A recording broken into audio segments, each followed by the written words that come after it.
this. You are not allowed to be here. I have the right to be here. Leave now or I'll call security. You can't just kick me out. This meeting is over for you. And this is illegal and discriminatory. Sir, I'm telling you to leave. I'm not going anywhere. The rain had been coming down in sheets all day, washing the grime from the city streets, but doing little to cleanse the deeper stains of prejudice. On this particular evening, under the glow of flickering neon signs, a routine act of urban transit was about to expose an ugly truth about power, perception, and the persistent specter of bias. This is a story of a journey that should have been unremarkable, but instead became a flashpoint, illuminating the everyday indignities faced by those simply trying to navigate their lives. At the center of the storm was Miles Corbin, a taxi driver whose record was already a testament to a troubling pattern of behavior. 11 complaints. 11 separate instances logged with the city's taxi and limousine commission, detailing everything from verbal abuse to outright refusal of service. For many, a single complaint might be an anomaly, a misunderstanding. But for Corbin, 11 complaints painted a clear picture of a man operating on the razor's edge of acceptable conduct, a man whose authority, however minor, was frequently wielded as a weapon. His passenger that night was Dr. Eris Thorne, a man whose credentials commanded respect in virtually any other sphere. A distinguished urban planner, a tenured professor at one of the nation's most prestigious universities, and a voice of reason in complex civic debates. Yet, on this night, in the backseat of Miles Corbin's cab, Dr. Thorne was reduced to just another black man, his intellect, his achievements, his very humanity, dismissed with alarming ease. How could a man of such standing be treated with such flagrant disrespect, simply for asking a question? The answer, as we will uncover, lies deep within the unchecked biases that continue to plague our systems. Before we continue, where are you watching from? Drop a comment below and let us know. Your engagement helps us bring these critical stories to light. The city of Washington, D.C., perpetually buzzing with the machinery of government and the pulse of academic life, felt particularly somber on that Tuesday evening. A chill late autumn rain slicked the avenues, reflecting the hurried dance of headlights and tail lamps. The air hung heavy with the scent of wet asphalt and exhaust, a familiar urban perfume that Dr. Eris Thorne had come to know intimately over his 2 decades in the capital. It was just past 9:30 p.m., the kind of hour when the city's energy begins to wane, and the comfort of a warm home feels like an urgent necessity. Dr. Thorne had just concluded a late-night seminar at Georgetown University, a deep dive into sustainable urban development strategies. He was tired, but the intellectual stimulation of engaging with his graduate students always left him with a quiet satisfaction. A Guggenheim Fellow, Dr. Thorne held a Ph.D. in urban studies from the University of California, Berkeley, and had authored 3 seminal books on equitable city planning. His work had influenced policy in major metropolitan areas across the globe, and he was frequently sought after as a speaker and consultant. He was, by any measure, a man who had not only earned his position, but had profoundly shaped his field. He was a pillar of his community, a mentor, an innovator. Yet none of these accolades, none of his achievements, would matter in the confines of a yellow cab on a rainy D.C. night. Miles Corbin, on the other hand, had built a reputation of a different kind. His name was whispered among dispatchers and occasionally surfaced in the internal memos of the taxi and limousine commission. His complaint file, thick with documented grievances, painted a disturbing portrait of a driver whose temperament often overshadowed his professional duties. In 2018, just 2 years after receiving his license, Corbin faced his first serious complaint. He had refused service to a visually impaired passenger, Ms. Eleanor Vance, who was accompanied by her certified service animal, a golden retriever named Buddy. Corbin claimed a severe allergy, despite regulations requiring drivers to accommodate service animals. The incident led to a temporary suspension, but he was back on the road within weeks, his explanation accepted by a lenient review board. 2 years later, in the spring of 2020, Corbin was again under scrutiny. This time, it involved an elderly passenger, Mr. Arthur Jenkins, who simply questioned Corbin's chosen route to the National Mall. Mr. Jenkins, a lifelong resident of D.C., suggested a faster alternative, prompting Corbin to launch into a verbal tirade, accusing the passenger of attempting to backseat drive and insulting his intelligence. The argument escalated to the point where Mr. Jenkins, shaken and distressed, demanded to be let out several blocks from his destination. Corbin received a formal warning, but no further action was taken. Then, in the summer of 2022, a more egregious incident occurred. Corbin falsely reported a tourist couple, the Millers, for non-payment after he had demanded an off-meter fare, an illegal practice. When the Millers refused, insisting on the meter rate, Corbin pulled over, threatened to call the police, and then, after they reluctantly paid the inflated sum, he still filed a fraudulent report. It took weeks for the Millers to clear their names, and while Corbin was fined, his license remained active. The pattern was clear. Miles Corbin harbored a deep-seated contempt for passengers who asserted their rights, questioned his authority, or simply existed in a way that challenged his preconceived notions. His history was not just a series of isolated incidents. It was a trajectory of escalating disrespect, culminating in the events of that rainy D.C. evening. Dr. Thorne, seeking refuge from persistent drizzle, hailed Corbin's cab outside the university gates. The yellow vehicle pulled to the curb with a hiss of wet tires. Dr. Thorne confirmed his destination, a quiet residential street in Cleveland Park, and then, as was his habit, politely inquired about the estimated fare and the quickest route, mentioning the notorious rush-hour traffic that often snaked through DuPont Circle. It was a mundane, legitimate question, born of efficiency and a desire to avoid unnecessary delays. He wasn't challenging Corbin. He was simply engaging in the kind of reasonable inquiry that any paying customer might make of a service provider. But in Miles Corbin's mind, the question was not mundane. It was an affront. It was a challenge to his perceived authority, a subtle insubordination from a passenger he had already, perhaps subconsciously, categorized. The call wasn't from dispatch. It was the internal siren of bias blaring in Corbin's own mind, an automatic trigger that transformed a simple question into a perceived threat. The initial exchange was rapid fire, almost imperceptible in its escalation. "Cleveland Park, please," Dr. Thorne stated, settling into the back seat. "All right," Corbin grunted, pulling away from the curb. "Could you take Wisconsin Avenue, please?" "I find it's usually quicker this time of night. Avoids the DuPont gridlock," Dr. Thorne offered, his tone neutral, conversational. Corbin's knuckles tightened on the steering wheel. He glanced into the rear-view mirror, his eyes narrowing. "I know how to get to Cleveland Park. I don't need your directions." His voice was laced with an immediate defensive edge. Dr. Thorne, surprised by the abrupt hostility, attempted to de-escalate. "Of course. I just thought with the rain, traffic might be heavier than usual. It's simply a suggestion." "A suggestion? Or are you telling me how to do my job?" Corbin snapped, his voice rising, the politeness entirely absent. "I've been driving this city for 15 years. I don't need some backseat driver telling me what to do." "Sir, I'm simply a passenger asking about the route," Dr. Thorne replied, his own patience beginning to fray, but maintaining a calm, measured tone. "If you prefer, I can just confirm the estimated fare then." "The fare is what the meter says it is. What are you, trying to argue about the price before we even get there?" Corbin accused, his face reddening. He was now actively looking at Dr. Thorne in the rear-view mirror, not the road.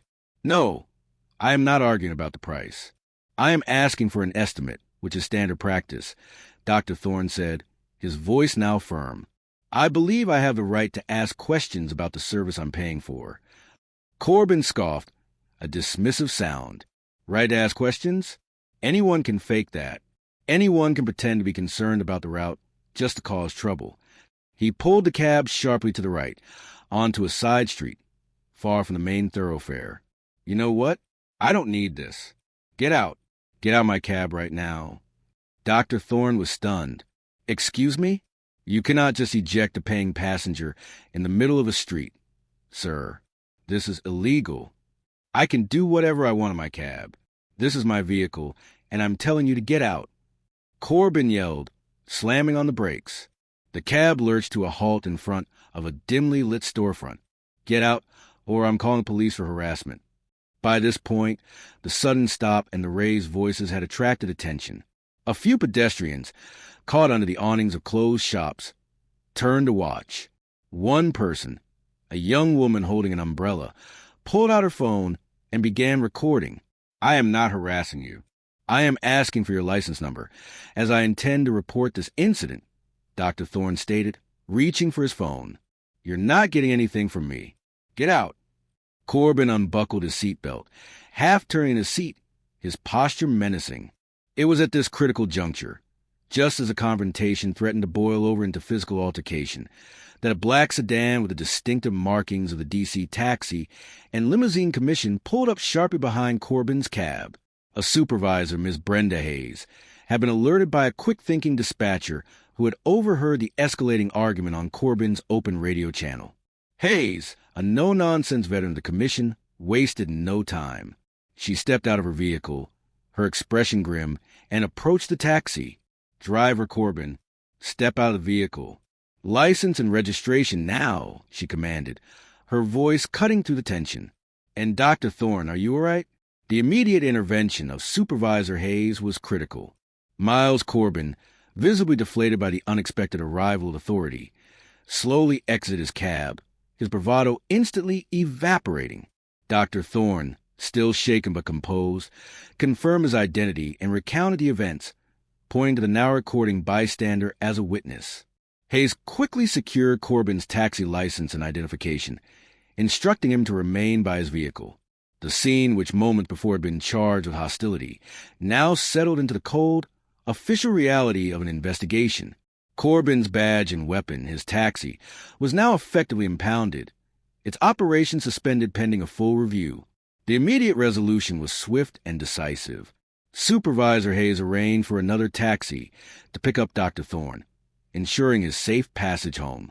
Corbin's cab was impounded on the spot, his license confiscated, and he was informed he would be facing an immediate review by the Taxi and Limousine Commission. The formal process had begun, but the true impact of the incident was just starting to unfold. Should officers, or in this case, service providers like taxi drivers, who illegally eject passengers or engage in discriminatory behavior, face automatic termination or permanent license revocation? This is not merely a question of discipline. It's a question of public trust and safety. Within hours, the bystander video, captured by Ms. Maya Rodriguez, a Georgetown student, exploded across social media platforms. Posted initially to TikTok and X, it quickly garnered millions of views. The hashtags #JusticeForThorne, #TaxiBias, and #DCYellowCab began trending nationally. The raw footage, showing Corbin's aggressive demeanor and Dr. Thorne's calm, dignified response, resonated deeply with an audience all too familiar with similar experiences of racial profiling and everyday discrimination. News outlets picked up the story, featuring interviews with Dr. Thorne and Ms. Rodriguez, amplifying the outrage. The narrative was undeniable. A celebrated black academic, treated as a second-class citizen for the unforgivable sin of asking a question. The institutional responses were swift, pressured by the public outcry. Dr. Thorne, with the support of the ACLU and a prominent civil rights law firm, filed a comprehensive civil rights lawsuit against Miles Corbin personally and against the taxi company, Capital City Cabs, for negligent hiring, supervision, and racial discrimination. The lawsuit detailed claims of false imprisonment, emotional distress, and violation of civil rights under D.C. law. The Taxi and Limousine Commission launched an expedited, high-profile investigation, reviewing Corbin's extensive complaint history, which now seemed glaringly indicative of a systemic problem. Faced with overwhelming public condemnation, irrefutable video evidence, and the threat of a protracted legal battle that could severely damage its reputation and financial standing, Capital City Cabs moved quickly to settle. Within 2 months, Dr. Thorne was awarded a settlement of $1.2 million. It was, at the time, the largest settlement in the city's history for a case involving passenger mistreatment and discrimination by a taxi driver. The settlement sent a clear message. This kind of behavior would no longer be tolerated, and the financial consequences for negligence would be severe. Miles Corbin's professional career ended abruptly. Following the Commission's investigation, which corroborated Dr. Thorne's account and reviewed Corbin's extensive history of complaints, his taxi driver's license was suspended indefinitely, effectively leading to his permanent termination from the industry. The official termination letter, publicly released by the Commission, stated, Mr. Corbin has demonstrated a flagrant disregard for passenger safety and civil rights, exhibiting a pattern of unprofessional and discriminatory conduct that renders him unfit to hold a public-facing service license.